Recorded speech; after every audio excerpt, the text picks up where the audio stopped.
Por que sonhamos? Essa é uma das grandes questões da vida, sem resposta definitiva. Não é surpreendente que as pessoas queiram entender por que isso acontece. Existem teorias, e eu abordarei algumas, mas ainda não há um consenso claro sobre o motivo dos sonhos.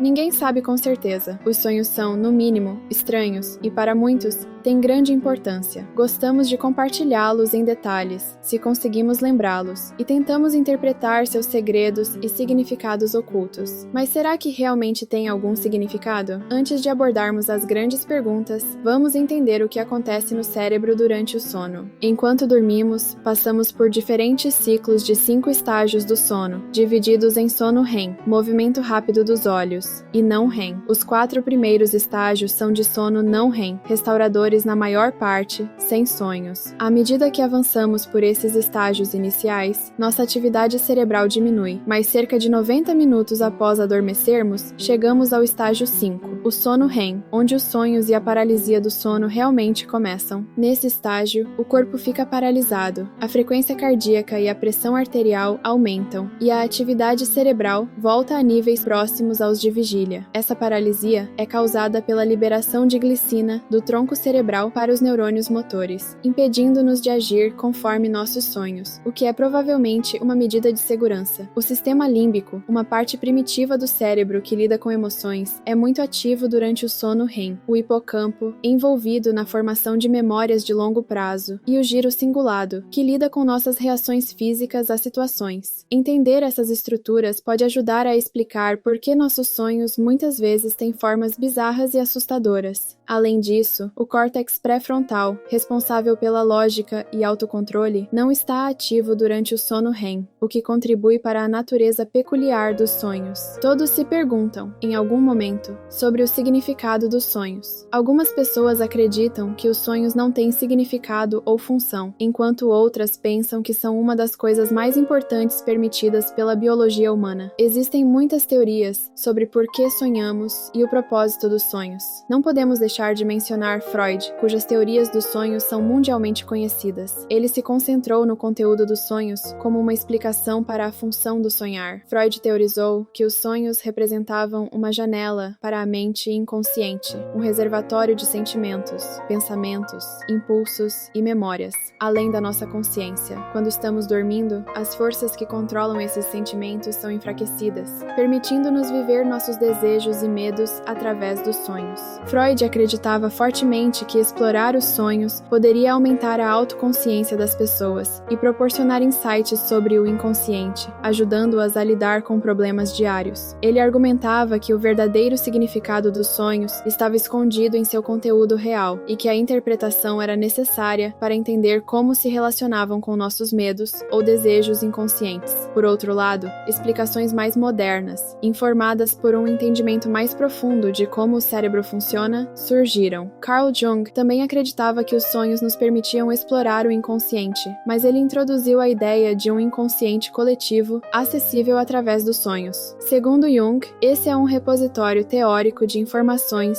compartilhadas por todos, onde certos símbolos e sonhos têm significados semelhantes para todas as pessoas, independentemente de cultura ou localização. Isso poderia explicar por que muitos de nós compartilhamos temas comuns em nossos sonhos, como cair ou ser perseguido. A interpretação dos sonhos, que ainda hoje desempenha um papel importante em várias formas de psicoterapia, é surpreendente, considerando que há poucas evidências mostrando que ela tem um impacto positivo na saúde mental. Isso pode ser porque as pessoas tendem a atribuir mais importância a sonhos que confirmam suas crenças e desejos do que aqueles que os contradizem. Vamos explorar algumas interpretações comuns de sonhos. O sonho de cair pode ser um aviso do subconsciente, comum em pessoas enfrentando grandes problemas na vida, como no trabalho ou nos relacionamentos, indicando inseguranças, instabilidade ou preocupações. Sonhar em aparecer nu no trabalho ou escola pode representar vulnerabilidade e ansiedade, especialmente em pessoas que assumiram novos desafios ou estão em situações públicas. Ser perseguido em um sonho, apesar de assustador, pode ser uma mensagem do inconsciente encorajando o sonhador a enfrentar um problema que tem evitado. limitado. No entanto, teorias contemporâneas sobre o propósito dos sonhos também merecem consideração para uma melhor compreensão da função e atividade cerebral. A teoria da síntese de ativação, por exemplo, rejeita a ideia de que os sonhos têm significados profundos, sugerindo que são apenas impulsos elétricos cerebrais que trazem pensamentos e imagens aleatórias das memórias. Segundo essa teoria,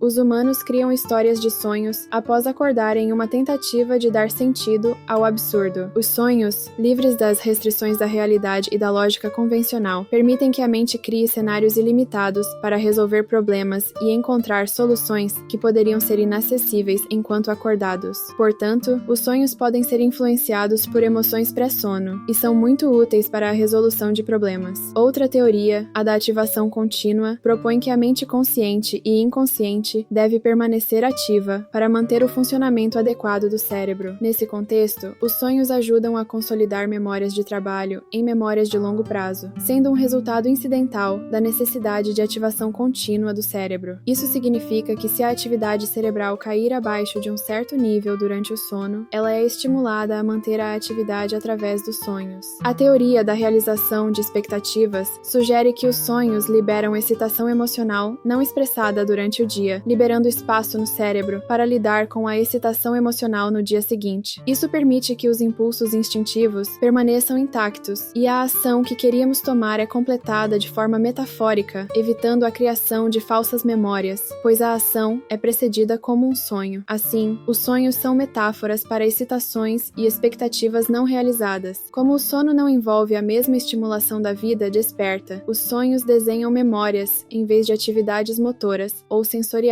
gerando as narrativas e padrões incomuns que experimentamos. Essa explicação foi validada de forma anedótica através das experiências pessoais das pessoas, mas a interpretação de eventos de sonho é essencialmente subjetiva e infalsificável, dificultando testes científicos rigorosos. Outro fenômeno fascinante é o sonho lúcido, um termo cunhado por Van Eden em 1913. Sonhos lúcidos ocorrem quando o sonhador está consciente de que está sonhando e às vezes consegue controlar os eventos e ações. Esse estado ocorre mais frequentemente no final do estágio REM do sono, permitindo que a mente consciente controle algo que a mente inconsciente normalmente controla. Os sonhadores lúcidos relatam a capacidade de voar, experimentar gostos, cheiros e toques, e realizar praticamente qualquer coisa que desejem. Apesar das evidências, os sonhos lúcidos continuam sendo um tópico controverso. Explicações alternativas sugerem que os sonhadores lúcidos poderiam estar em um estado de devaneio, semelhante ao estado de vigília, ou que eles estavam sonhando normalmente, mas lembram-se do sonho como se estivessem conscientes e no controle. Outra possibilidade é que estejam em um estado de dissociação, estando acordados e sonhando ao mesmo tempo. Sonhos precognitivos, que parecem prever o futuro, são outro fenômeno interessante. Um exemplo famoso é o do Titanic, onde várias pessoas relataram ter sonhos sobre o naufrágio antes do evento. No entanto, considerando que bilhões de pessoas sonham diariamente, muitos sonham com eventos como naufrágios ou acidentes, tornando essas coincidências altamente prováveis. Por fim, sonhar com a própria morte é uma experiência profundamente pessoal. Abraham Lincoln, por exemplo, sonhou com seu próprio funeral na Casa Branca 2 semanas antes de ser assassinado. Esse tipo de sonho, sem a influência da mídia, levanta ainda mais questões sobre a natureza e o significado dos sonhos. O cérebro tem muito a processar a cada dia, então é natural que algumas informações sejam perdidas. Portanto, é menos sobre poder psíquico e mais sobre sentimentos internos ou intuição que você está vivenciando através do seu sonho. Isso nos leva de volta à pergunta inicial: por que sonhamos? Se você não acredita em habilidades psíquicas que se manifestam em sonhos, os sonhos precognitivos podem ser vistos como uma janela para o inconsciente. Claro, há quem discorde dessas explicações e sugira que, dadas as frequentes coincidências em ambientes confiáveis, os sonhos precognitivos não podem ser descartados apenas como coincidências. Algumas pessoas recorrem a uma combinação de filosofia e física para entender como esses sonhos podem ocorrer. Para entender essas teorias, é necessário assumir que o futuro consiste em muitas possibilidades, e qual delas se torna realidade é determinada pelas escolhas que fazemos. No final das contas, o senso comum nos diz que os sonhos provavelmente servem a muitos propósitos, em vez de apenas um. A forma como escolhemos entender nossos sonhos e por que eles acontecem é, em grande parte, um produto do tempo e da cultura.